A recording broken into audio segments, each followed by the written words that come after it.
Sobrang haba na nga ng aking buhok at ngayon ay naisipan kong magpagupit dahil konti na lang ay pwede na siya gawing pugad ng mga ibon. At nakikita nyo naman mga kapalangga na ang resulta ay napakaganda maliban lang po sa ating mga mukha. O diba, inunahan ko na kayo kasi alam ko na may mga nanood dito na merong judgmental na ang ganda naman ng gupit pero ang model ay wag na lang ako magsalita. Hi mga kapalangga, ang video nga natin ngayon ay tayo ay magpapagupit dahil ang buhok po natin ay sobrang haba na. Mabilis lang po humaba ang aking buhok mga kapalangga dahil grabe po ako gumamit ng shampoo. So dito nga ako palagi nagpapagupit. Abangan nyo lang po yung video hanggang dulo para malaman nyo kung saan itong lugar na ito.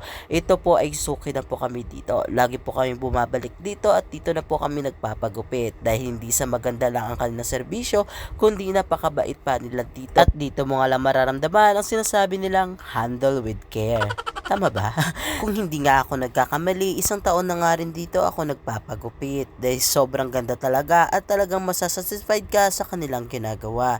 Yung place nila ay sobrang ganda. Pagpasok mo pa lang ay sobrang gaan na sa pakiramdam. Alam naman natin na may ibang barbershop, hindi ko sa nila lahat ay may ilan lamang na pagpasok pa lang para ang bigat na sa pakiramdam. Yung bang may amoy talaga na may kulob na hindi ko maipaliwanag. Dito ay maganda ang kanilang place. Sobrang laki na kung saan ay komportable ka, mabango at hindi mainit. Bago pala lahat mga kapalangga ay pasensya na po sa aking boses dahil po ako ay may sipon at masama po ang aking pakiramdam. Balik nga tayo sa ating pagpapagupit. Mga kapalangga, kung gusto nyo na magandang hairstyle sa inyong mga buhok ay pwede kayo dito. Nag-o-offer din po sila ng manicure, nag-o-offer din po sila ng pedicure, meron din po silang reband, plancha at marami pang iba. Pwede nyo bisitahin, basta tapusin nyo po itong aking video, malalaman nyo kung saan ito banda. Mga kapalangga, kung gusto nyo sa mga katulad ko na naghahanap ng mga babagay sa kanilang mukha, ay perfect dito. Pwede nyo pong isuggest sa kanila at titingnan nila kung talagang magbabagay po sa inyo. Alam nyo ba mga kapalangga na ako ay never pa nagpakalbo. Never ko pang sinubukan na magpakalbo kahit ako'y dati nag-aaral sa isang maritime school. Talagang undercut o talagang maiksi lang ang buhok ko. Pero kung sasabihin mong pakalbo ay never ko pang nagawa. Kaya nga sabi ko dati, bibigyan mo muna ako ng pera dahil mukha akong pera ay talagang magpapakalbo ako. Pero ayoko naman ng 1,000 lang. Syempre gusto ko yung 10,000 and above, i-go ko agad yan. O di kaya ako'y magpapakalbo lamang kapag ito ay akin nayakap na si Daniel Padilla. Pero kapag wala ang mga yon ay pasensya na, ay hindi mo ako mapipilit. Masarap magpagupit kung ang gumugupit sa iyo ay alam ang kanyang ginagawa. Magaan ang kamay at hindi ka nasusugatan. Masarap din magpagupit kung ang nagugupit sa iyo ay gwapo. Ay, chares, joke lang.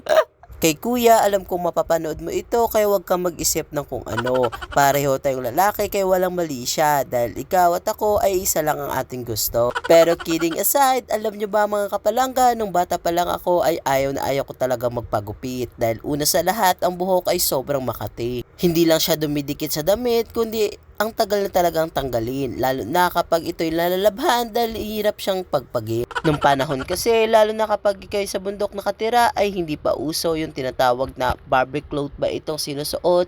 Dati kasi ay talagang damit lang o di kaya plastic na transparent. Naalala ko nga noon na si mama ako'y ginupitan dahil nakalimutan ko magpagupit kaya madaling araw ay siya ay nagupit sa akin. Naalala ko pa noon na ako'y nagpapagupit palagi kapag kami ay naliligo sa ilog. Pagkatapos sa pagupit at diretso takbo, diretso talon sa may ilog. Minsan nga napapaisip nga ako nung bata pa lang ako sa mga nagugupit kaya sino kaya nagugupit sa kanila? Sila lang din ba kaya o meron din kaya nagugupit sa kanila?